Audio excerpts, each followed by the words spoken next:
ওটা কি গাছ রে? বট গাছের মধ্যে আরেকটা গাছ আছে না, ওই যে পায়না, হ্যাঁ পরগাছা, ওটা আরেক ধরনের পরগাছা। পরগাছাগুলোই কি সুন্দর হয়, পরগাছার ফুল সবচেয়ে ভালো হয় জানেন, সুন্দর হয় পরগাছা। হ্যাঁ ওটা গাছের সাথে একটা আলাদা, ওটা গাছের ইটসেলফ না। আচ্ছা আচ্ছা আচ্ছা, গাছটাকে ঘিরে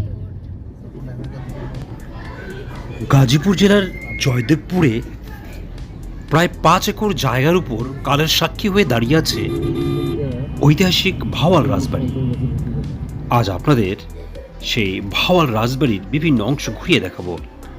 1978 সালে এই রাজবাড়িটিকে জেলা পরিষদ হিসেবে ভবন হিসেবে ঘোষণা দেওয়া হলেও বর্তমান ভাওয়াল রাজবাড়ি জেলা প্রশাসকের কার্যালয় হিসেবে ব্যবহৃত হচ্ছে।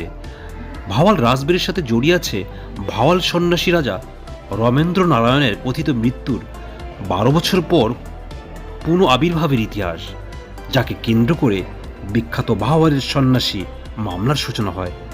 এছাড়া ভাওয়াল রাজবাড়িকে ঘিরে উত্তম কুমার অভিনীত একটি ছবিও নির্মিত হয়েছে।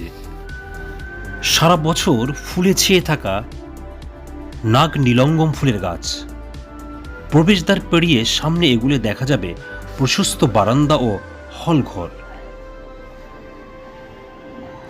বিশাল ভাওয়াল রাজবাড়ির বিভিন্ন অংশে রয়েছে বড় দালান, রাজবিলাস, পুরাণবাড়ি, নাট মন্দির, হাওয়া মহল, পদ্মনাভির মতো বিভিন্ন নামের ভবন। দোতলা এই জমিদার বাড়িতে সব মিলিয়ে প্রায় 365টি কক্ষ রয়েছে। রাজবাড়ির পশ্চিম দিকে রয়েছে বিশাল দিঘি ও সামনে বিস্তৃত সমতল মাঠ। ভাওয়াল রাজবাড়ি যেতে চাইলে দেশের যে কোনো স্থান হতে প্রথমে গাজীপুর চৌরাস্তা চলে আসুন। ঢাকা থেকে বাস বা নিজস্ব পরিবহনে গাজীপুর চৌরাস্তা আসতে পারবেন। গাজীপুর চৌরাস্তা থেকে ডান দিকে মোড় নিয়ে শিবপুর মোড় হয়ে জয়দেবপুর রাজবাড়ি সড়ক ধরে পূর্ব দিকে এগিয়ে গেলে ভাওয়াল রাজবাড়ি পৌঁছে যাবেন। এছাড়া গাজীপুর চৌরাস্তা থেকে যে কোনো সিএনজিওয়ালাকে জেলা প্রশাসকের কার্যালয়ের কথা বললে ভাওয়াল রাজবাড়ি আসতে পারবেন।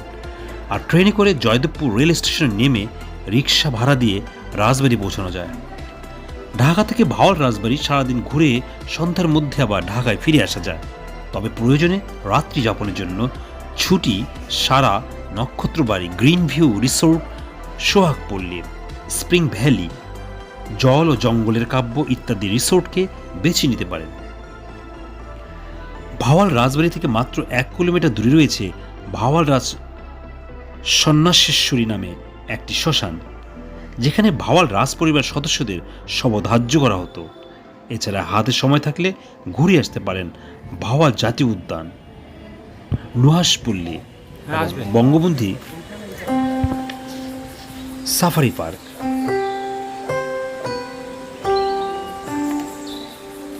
আপনারা ভিডিওতে ভাওয়াল রাজবাড়ির বিভিন্ন অংশ দেখছেন।